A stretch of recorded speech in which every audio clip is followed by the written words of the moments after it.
Lo siguiente tiene lugar aproximadamente entre el 7000 y el año 2700 a.C., pero esa es otra historia. Antiguo Egipto 1, orígenes y dinástico temprano. Por un lado, el desierto del Sáhara, por el otro, el desierto de Arabia.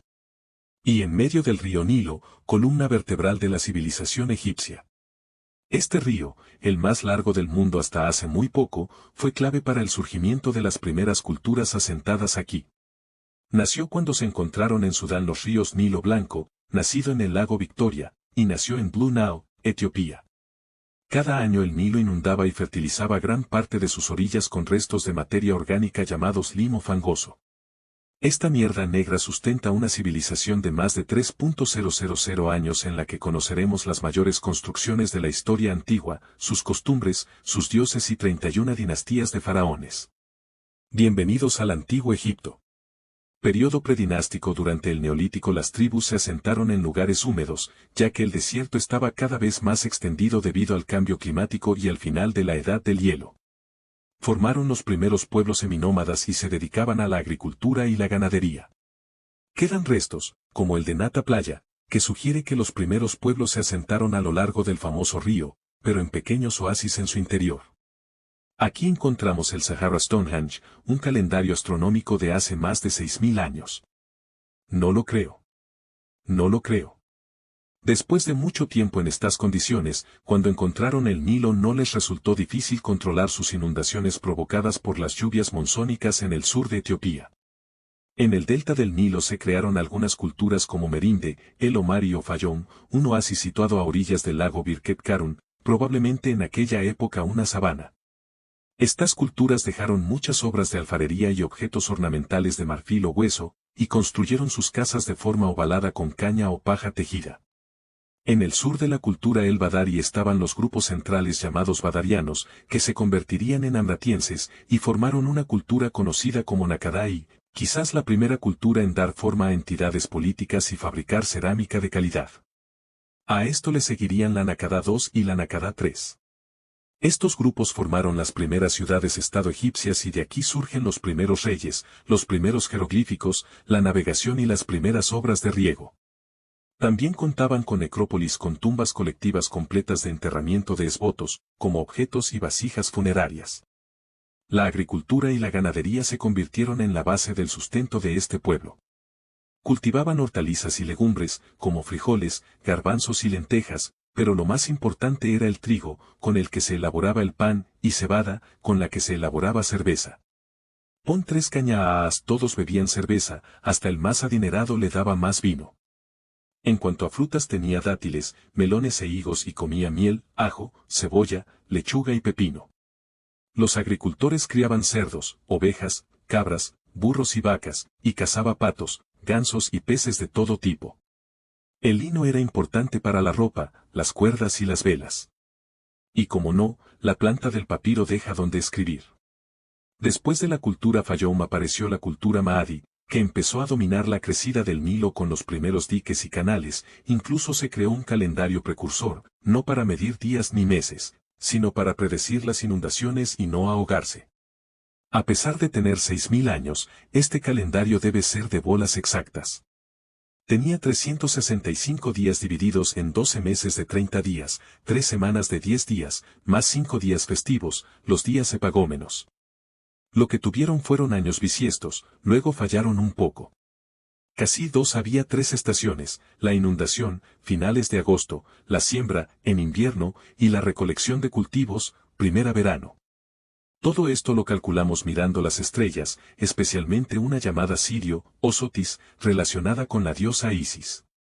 Su año comenzó con la salida helíaca de Sirio, el solsticio de verano, 20 de junio, y esto marcó el comienzo de la inundación del Nilo. El sedentarismo total llegó con esta cultura y la idea de la vida después de la muerte ya era bien aceptada en la región. Incluso hubo algunos templos y barro en cuyo interior se encontraron animales totémicos, como algunos de Nakada II, que luego darían lugar a los dioses más conocidos de Egipto. El periodo incluye figuras de diosas de la fertilidad como Hathor, representada como una vaca con un sol en la cabeza. Utilizaron materiales como el alabastro, la pizarra y el lapislázuli, y en la metalurgia comenzaron a utilizar el cobre, la plata y el oro, muy abundantes en el sur de Nubia, con quienes comenzaron a comerciar. El oro los flipaba porque era como la superficie del sol, y lo adoraban. También adoraban animales, como Horus, el dios con cabeza de halcón, cuyo centro de culto era la ciudad de Hieracómpolis, en el Alto Egipto. Aquí surgió el templo más antiguo que se conoce, hecho de madera, donde se cree que ocasionalmente se hacían sacrificios de animales a este dios. También aparecieron las primeras panaderías, cervecerías y graneros. Poco a poco el poder se fue centralizando, sobre todo con el ascenso de los primeros reyes del delta, entonces dividido en dos. El Bajo Egipto apareció en la ciudad de Buto, heredera del grupo Mahdi y principal centro urbano del reino de Junco, sobre la marisma en la que se instaló. Los reyes de esta región llevaban una corona roja y estaban bajo la protección de la diosa Cobra Wadjet. Otra ciudad llamada Busiris, capital del reino de la abeja, adoptó un dios conocido como Osiris, dios de la resurrección, símbolo de la fertilidad y regeneración del Nilo, que sería muy querido por todo Egipto tiempo después. Era el dios Tem, el dios Sol, que se fusionaría con Atum y Ra, y era el dios de una ciudad importante, Heliópolis. El reino de la abeja conquistó Junco y se unificó la zona del delta. El Alto Egipto también evolucionó durante finales de Nakada III, conocida como fase semaniense.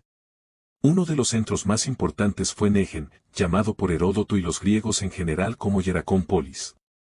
Los reyes de esta ciudad llevaban una corona blanca, cuyo símbolo era la diosa buitre Nekhbet. No está claro cuándo comenzó la escritura jeroglífica de este pueblo, pero parece que muy pronto. Alrededor del 3500 AC, poco antes de los sumerios. Hay 4 tipos, el jeroglífico o monumental estaba reservado a sacerdotes y escribas, mientras que el hierático se utilizaba en la mayoría de los textos, porque era una versión abreviada útil para ahorrar tinta y papiro. El demótico apareció mucho más tarde, aún más simplificado para que todo el mundo pudiera usarlo, y el copto, versión egipcia pero con letras griegas. Los coptos serían cristianos egipcios en el siglo I. No tendríamos ningún banco en la historia de Egipto si no fuera por el descubrimiento de la piedra Rosetta por un soldado francés en 1799 y por la obra de Jean-Francois Champollion. Esta piedra muestra el mismo texto escrito en jeroglífico, demótico y griego antiguo. Gracias a la clave griega, Champollion pudo extraer significado de aquellos símbolos tan raros en 1822 y conocer con ello esta fantástica parte de nuestra historia que aún no hemos iniciado. Periodo protodinástico, dinastía cero, el periodo protodinástico también se conoce como dinastía cero. Gracias a la piedra de Palermo y otras listas reales como el Canon Real de Turín se sabe que antes de las primeras dinastías que gobernaron todo Egipto hubo faraones anteriores, pero es que los chupas son conocidos y tienen nombres como Cocodrilo Horus, Horus Escorpión II, Doble Halcón. Durante esta época van ganando importancia los primeros grandes núcleos urbanos, como Tinis, Abidos, Hieracómpolis, Ombos o la pequeña isla de Ave/Diagonal Elefantina, cerca de la primera catarata. Estos pueblos o aldeas se construyeron paralelos al río y en ángulo recto, dando lugar a los primeros trazados ortogonales.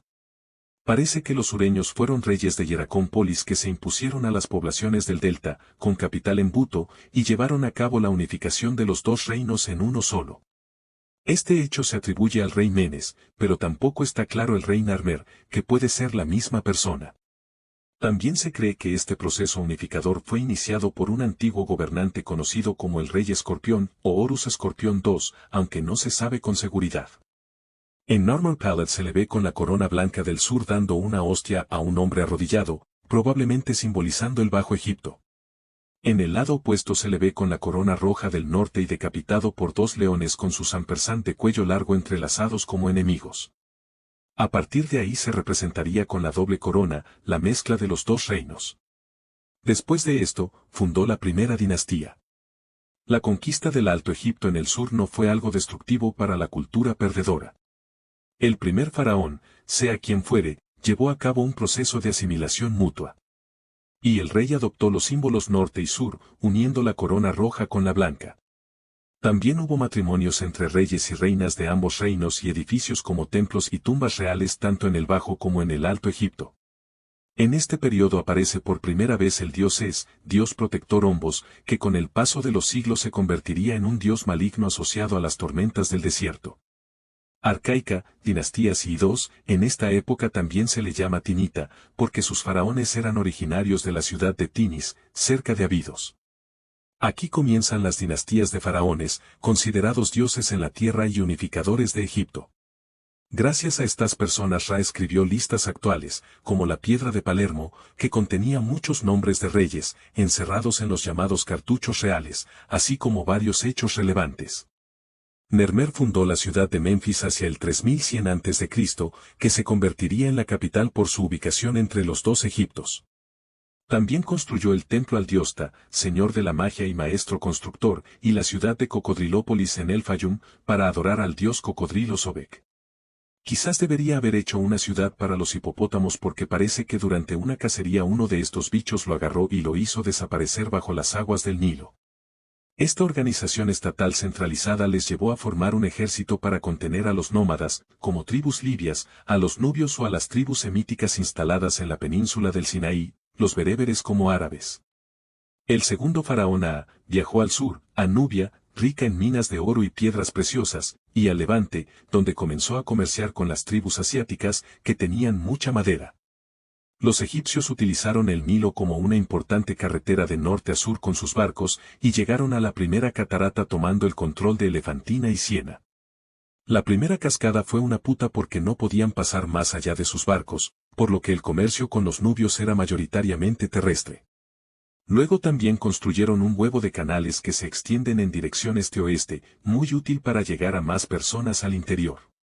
¿Y quiénes eran estos nubios?, te preguntarás. Se sabe muy poco de ellos, porque los egipcios los absorbieron durante mucho tiempo, pero llamaron a su región Tai-Seiti, tierra de gente con arcos, flechas lanzadas porque era un placer. Estas personas eran tribus de las montañas Nuba en el actual Sudán.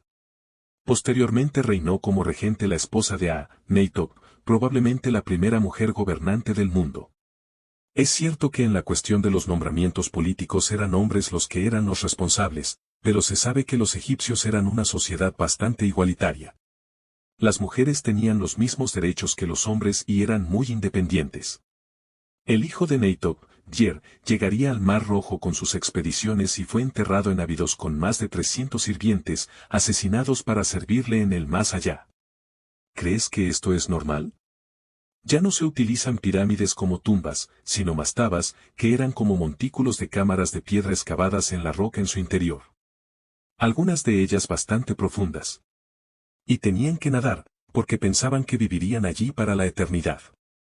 Mer-Neit era la madre y regente de Yer. Destaca que su nombre significaba amada de Neit, una diosa del Bajo Egipto, específicamente Sais, lo que demuestra que los dos Egiptos tenían buena relación. Un estado tan grande era difícil de controlar por uno solo, por lo que el reino se dividió en nomos, o provincias, que estarían a cargo de los nomarcas, o gobernadores locales. Gran parte de la producción de alimentos se encontraba en los verdaderos silos a modo de impuesto, y luego se redistribuía entre estas prefecturas y la población no rural. Aquí se incluyen burócratas, comerciantes, artesanos y albañiles. Los pequeños cultos de algunas ciudades se fusionaron en un proceso llamado sincretismo, y todo el reino pasó a adorar a dioses que antes eran puramente regionales o locales, como en el caso de Osiris, dios del comercio, la fertilidad y la vida después de la muerte cuyo culto no estaba muy extendido. También tenemos a Horus, el halcón y dios supremo, Ses, el oso hormiguero es bueno luego será malo, Anubis, el dios chacal de los muertos y uno de los más antiguos conocidos, Nekhbet, diosa patrona parecida al buitre blanco, Omin, dios de la luna, la lluvia, la fertilidad masculina y la articulación. En el porno creo que si no lo creo también destacan a Apis, el toro sagrado de la fertilidad, Tot, dios de la escritura y representado por hechizos mágicos y con cabeza de ibis, Tueris, diosa de las mujeres embarazadas, y Neit, diosa de la caza y la guerra. Pero el más conocido fue el dios Ra, el sol. Durante este periodo se inició una tradición conocida como Festival Sed, que se celebra cada 30 años. Parece que el faraón era una procesión y una ceremonia de renovación y revitalización de las fuerzas del monarca. Luego hubo una carrera, un censo de ganado y un pilar del faraón teñido, erigido como símbolo de estabilidad y caminos disparados con flechas hacia los puntos cardinales. Pero algunos en el Bajo Egipto no verán con buenos ojos este proceso centralizador por parte de los sureños y sus amigos iniciaron algunas rebeliones. Parece que algunos reyes como Semerkhet o Aa fueron más chauvinistas del Alto Egipto, dejando de lado a estos sureños y afeando a algunos. El pollo menudo se armará y en el 2850 a.C. comienza la segunda dinastía. Menfis se convirtió en la capital del Reino del Norte y empezó a rivalizar con Tinis. Y parece que la guerra civil estalló cuando el faraón religioso Perisen eliminó al dios Horus y lo reemplazó por Ses. Después de la guerra Horus fue restaurado por el último rey de este periodo tinita, Khase-Khemugu y el tipo que acabó con las rebeliones en las prefecturas del norte para casarse con la princesa Nemea-Tapi, del Bajo Egipto. Vivan los Nobiooos y gracias a ello consolidó su poder sobre todo Egipto. Y después de eso comienza el llamado Antiguo Reino de Egipto, aunque ese imperio era un reino, pero muy poderoso. Aquí construyeron las pirámides más grandes conocidas, que no serían igualadas ni siquiera por otros faraones que vinieron después. Pero eso será en el próximo episodio.